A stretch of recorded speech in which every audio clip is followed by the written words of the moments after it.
It says you're live.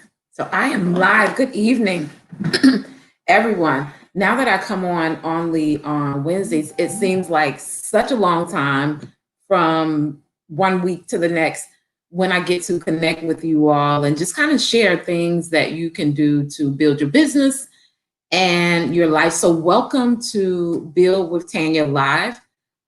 This is where it all goes down. This is where we talk about how to grow our business, our brands, and our life, and also our faith. So, before I came on, I was listening to one of my favorite spiritual advisors, Dr. Sharon Nesbitt.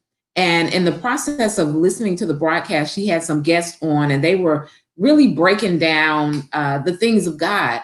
And I said, man, God is so strategic. Like, he's so strategic.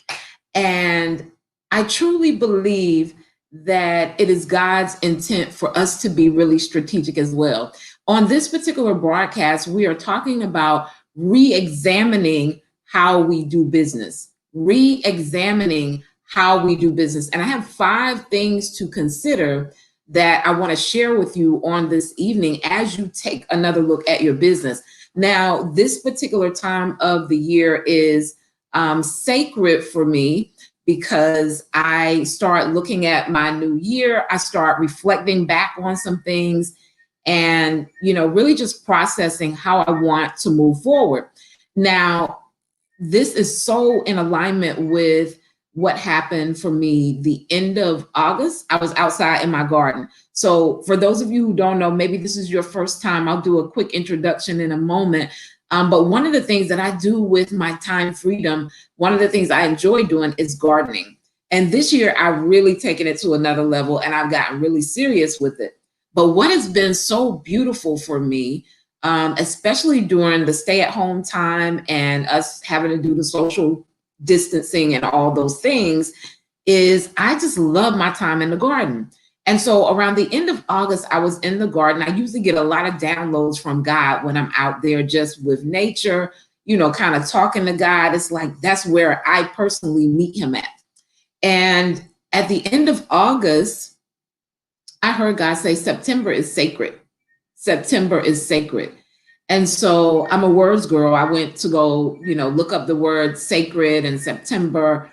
And of course, it led me to something that I had already studied before, but it put me in a space of being very intentional. So there have been a lot of things to come up during this particular month. And I'm so grateful that God is strategic about his downloads and the stuff that he shares, because the simple fact that he said it was sacred, I knew that I needed to tread lightly, be mindful, all of those things throughout September, but not only in my personal life, but also in my business.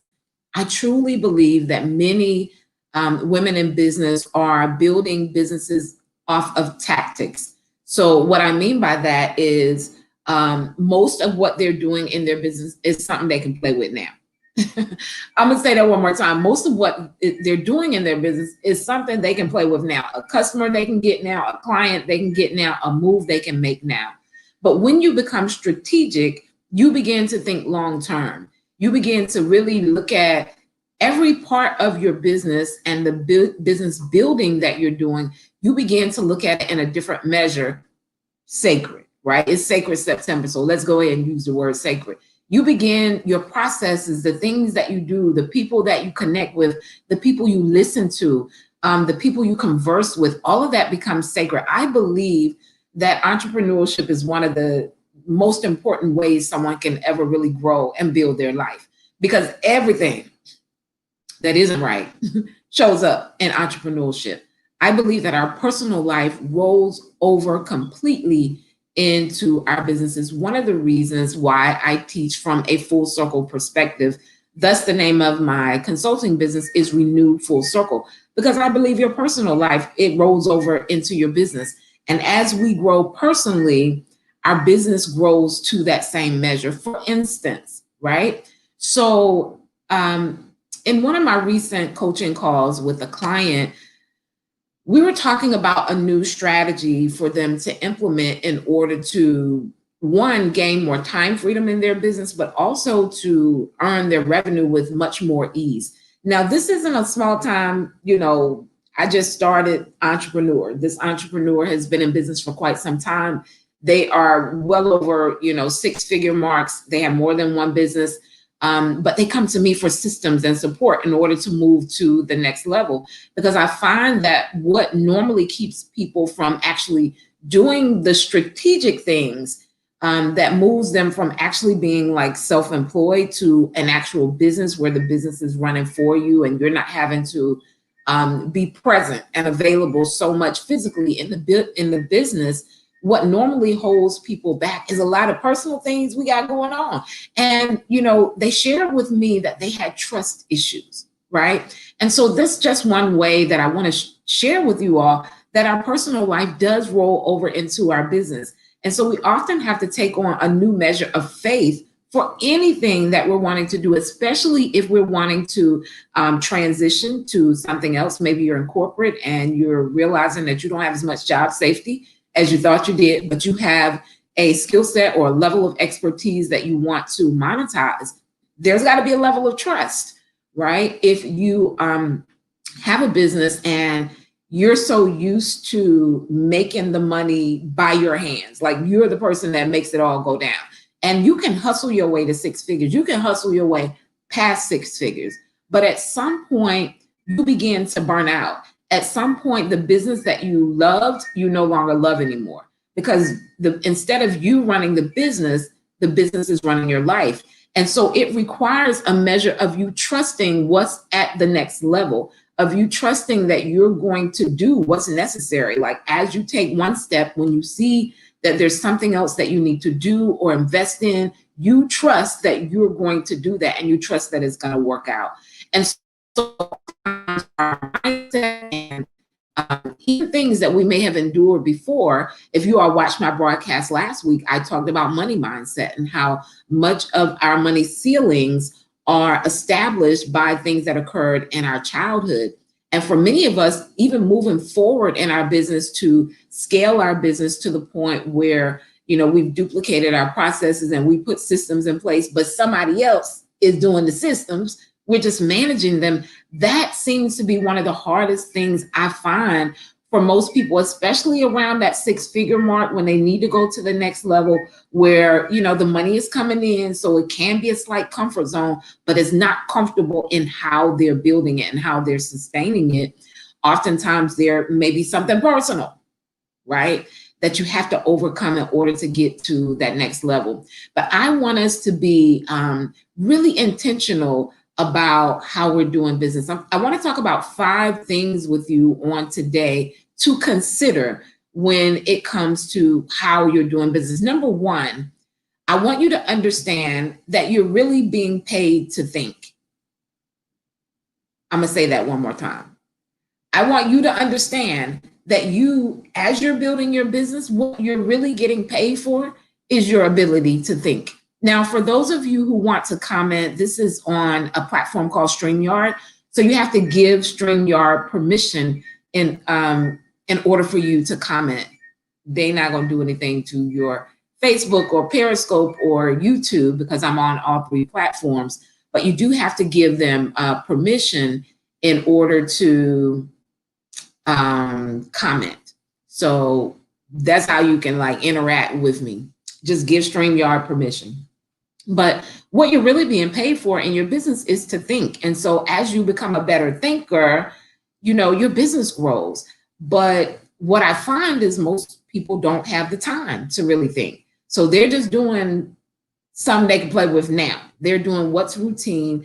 They're doing what's gotten them to the 6-figure mark or whatever level they're at income-wise in their business. They're continuously doing that same thing and thinking that, it's going to change maybe by working a little harder or doing a little more. But there are levels and spaces in our business where us doing more work is simply not the answer unless that work is up here, right? So you're really being paid to think. I want that to be a transformational aha moment for you, because when you think about business building, you're thinking about your next best move, right? And you get paid according to the ability to implement that next best move that you've thought of. But if you don't have time, right? If you don't have the time, because most people are spending so much time working in their business, they don't even have the time to work on their business. And a lot of that is in their thinking. So 5 things that I want to share with you as we're re-examining,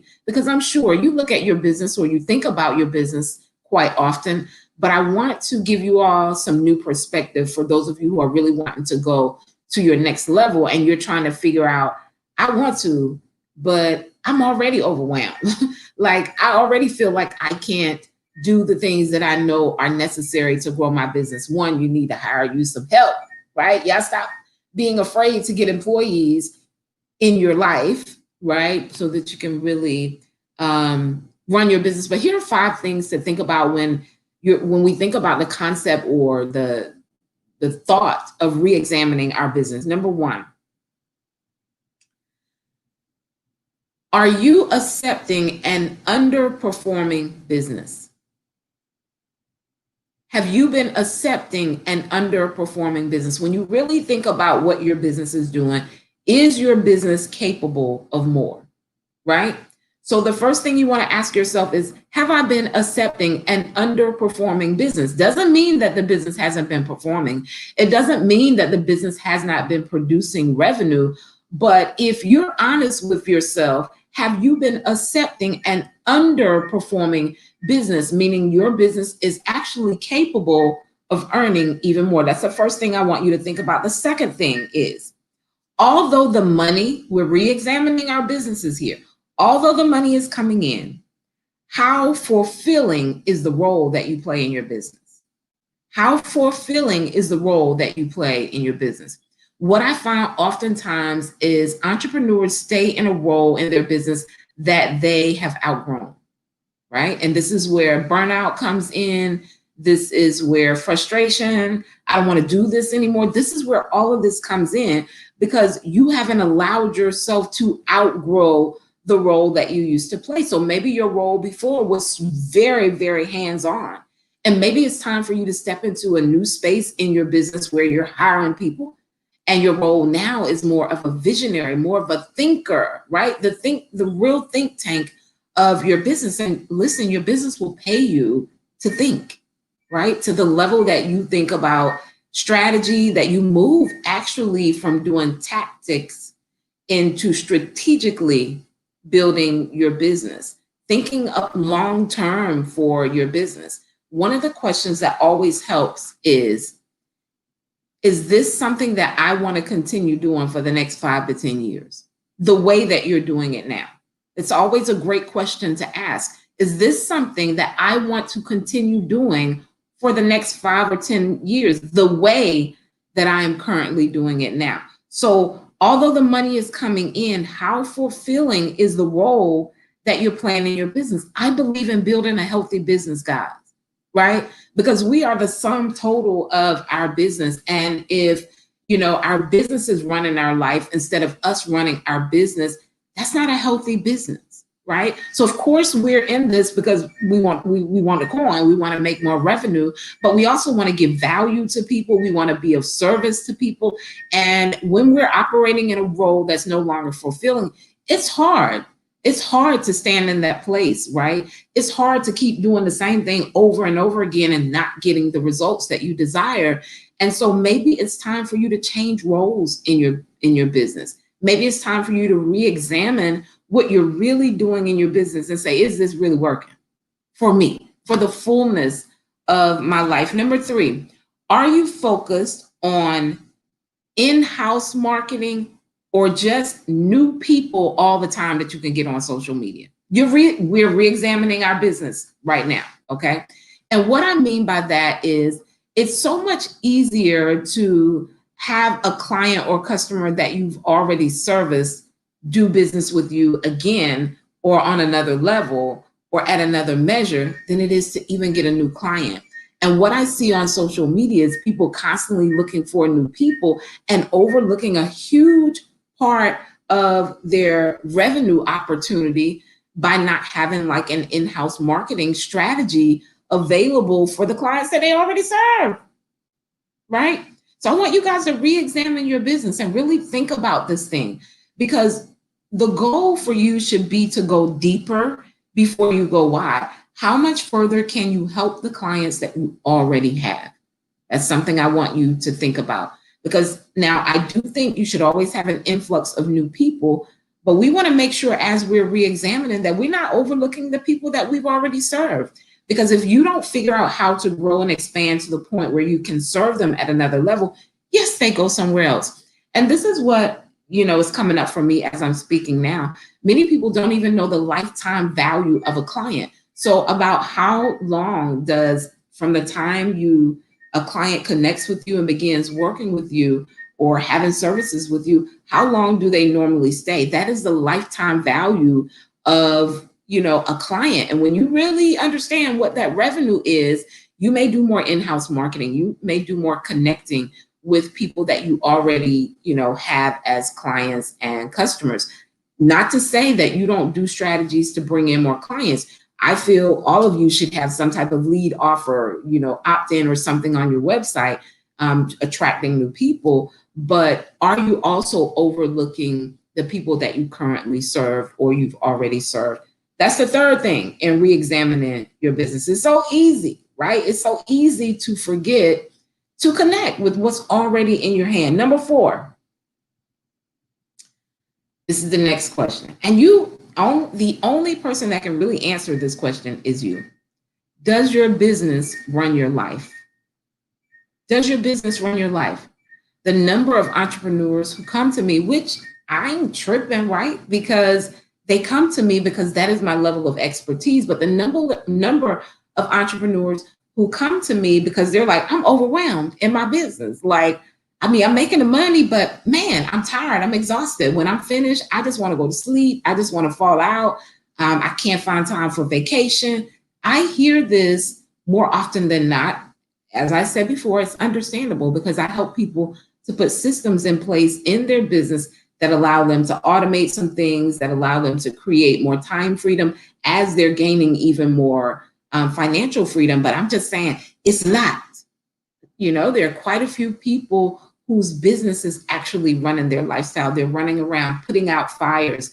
They're in reactive mode instead of proactive mode. And when you have systems in place, you're taking a proactive approach. But listen, that requires you to have a strategy. That requires you to move from being tactical to strategic, right? And strategic, sometimes it takes a mindset shift for people to begin operating their business strategically because they think about the long haul instead of some they can play with now, right? Which is this right now action, this what's going on in kind of like this immediate time in my business, but thinking from a more strategic space where it's long term. And about 99% of people don't have a strategic plan for their business. They're operating off now. If a new opportunity comes up, let me try that. It's nothing necessarily strategic about what it is that they're doing. So my question for you is, does your business run your life? Are you running your business or is your business running you? And number 5, I want to share with you that if you change your marketing, you will change your life. I ran across a page today and just kind of scrolled down the page, and I only saw the person talking about themselves, how great they were, all the different things. And not once did I see how they could help the people that would come to their page. And I blame social media for it somewhat because, this is the age of selfies and things of that nature. But what normally happens is there's someone with tons of followers, right? Because they like the pics, they like what you eat, they like what you wear, but they don't know how you can help them. All of that is marketing, right? And it's a way for you to share your lifestyle with others, but at the same time, attract clients and customers into your business. Because at the end of the day, guys, you know what people really want to know? They want to know how you can help them. That's what they really want to know. Other than that, you become entertainment. Other than that, you become an influencer with all these followers and no coin. And the last I checked, you're in business to make money. You're in business to help people, but yeah, you're in business to make money as well.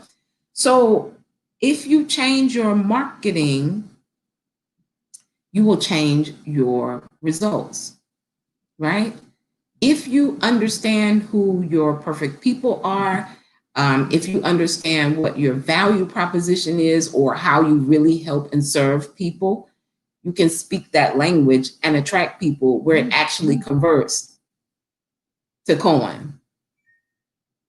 You guys get that? So 5 things, I'll run back through them again. As we're re-examining our business, I think this is an exceptional time for those of you who are believers. We are running up on the 1st of the year. I'm not talking about January 1st of the year, but in the Hebraic calendar, September, actually this Friday, I believe, is the beginning of a new year. September is a very sacred month. Sacred is something that we set apart, we really pay attention to. And so because we're entrepreneurs, of course, that's included in the sacredness of what we're doing in September. So as I'm moving forward, I just wanted to share with you all an opportunity to re-examine the way you do business, re-examine how you're even thinking about business, because it can become routine, right? It can become this thing that we just do. And strategically, we don't have like a long-term plan for it, realistically, right? So 5 things to think about. Number 1, are you accepting an underperforming business? Could your business be doing more? Could your business be doing more? I didn't say could you be doing more, but could your business be doing more? Could you put systems in place that allow you more time freedom, right? But also allow you more financial freedom, right? That still bring in the revenue without you always having to make the exchange. Is there something else that you could do in your business? Is there a different social media platform that you should be marketing on that has more of your ideal customers? Is there a message or story that's going to connect with your audience even more and bring in more people? Is there some hiring that you need to do? Do you need a new hiring strategy? Because many people need to hire, but they don't have a hiring strategy that's effective. So maybe you've hired someone before and you're like, okay, this is not working. Is it a new hiring strategy that you need? Do you need systems in place, right, that will help you maximize the business that you already have? So number 1, have you been accepting an underperforming business? Number 2, although the money is coming in, how fulfilling is the role that you're playing in your business? Listen, it makes a difference. It makes a huge difference in your stamina, in how you show up in your business. If it's not fulfilling to you, you may have outgrown the role that you're playing in your business. It may be time for you to expand in your business or, become more of a visionary in your business. Listen, if there is like an enormous amount of emotional stress attached to you building your business, eventually all of it just kind of starts to crumble because, our emotions is going to be how we show up. Our emotions affect how we participate in our business and brand building process. So although the business's money is coming in, how fulfilling is the role that you're playing in your business at this stage? Number 3, are you focused on in-house marketing, right? Or are you just trying to get new people? You need to do both. But as we're re-examining our business, I want you to think about, am I leaving money on the table because I don't have an effective strategy to connect with people that I've already serviced? It's so much easier for a client who has already experienced you, who already understands how well you serve, the products that you offer, to be able to offer them something up level than it is to gain a new client or a new customer. I say client, right? Customers are people that they just buy something from us one time, and we have clients over here, people that have long-term relationships with us where we're exchanging value for monetary means, right? So are you focused on any of your in-house marketing? It's a question. Or are you just like on this hunt for new people And is that where some of your disappointment may be coming in at, right? Because there's so much value in more than one way. There's several ways that clients that you've already served, you can give value to them and they can be very beneficial in your business. So if you change your strategy, right, you can change your result. Number 4, does your business run your life? Are you running your business or is your business running you? And number 5, if you change your marketing, you'll change your results. Marketing matters, right? Your message, your story, how you're showing up, your consistency. Are you even speaking to the right people who will want to connect and actually do business with you? Do people even understand how you can help them? That's my take on this evening as we're re-examining our business. September is sacred. Part of the sacredness is in your business. This is something set apart. And I want you guys to really be intentional about what you're building. Don't take it so laissez-faire. Is that, I don't remember, that just, I don't know where that came from. So I don't even know if I said that right. But don't take it so lightly, right? Your business is a vehicle for all the other things that you want to do, whether it's philanthropy, your legacy, things of that nature. And so I just want all of us to re-examine how we're doing business, and are we taking it serious enough? Are we in alignment with what we really desire for our life and our business? I didn't do an introduction. Maybe I'll do one at the end, but I am Tanya Wilson Cherry. I am the growth strategist, business coach and mentor to women's service-based business owners just like you, helping you brand, build, and profit in your business. I teach from a 3-point perspective, abundance mindset. So we're always thinking from a space of possibility. We're always understanding that there is no lack of resources. There is no lack of money. There is no lack of clients, right? There is no lack of time for us if we devote the time to what's important and valuable, right? So we think from an abundance space. I teach abundance mindset, personal growth, because as we grow personally, so does our business, and then some amazing business building strategies. But we have to have the mindset in order to implement those strategies. And you got to see from a space of possibility. A lot of times when you have a strategy that a coach like myself is sharing with you, you have to see from a space of possibility to even stop long enough, right? Stop doing the stuff you can play with now in order to implement it, understanding that there's abundance on the other side. And so I am also the founder of 3D Success Academy. The link for that is actually right across the screen here. But 3D Success Academy is for women in business. It's founded on 3 core pillars: your destiny, your dollars, and your disciplines. And we go through the whole thing. You get your whole life over there. You design your destiny. We go over your marketing messages, who your perfect people are. We talk about the disciplines that are going to be needed. We go into leveling up your leadership for those of you who are, thinking of hiring in the future. But it's an amazing growth track, the ultimate growth track for women in business. Check it out. Join us. For those of you who have re-examined your business, or you want to dive deeper on not only re-examining your business, but also being able to implement differently in this season. That's my take on this evening. You guys have a super sacred September and an amazing evening. I will see you again on next Wednesday at Build with Tanya Live, renewfullcircle.com/3DA for those of you joining us inside 3D Success Academy.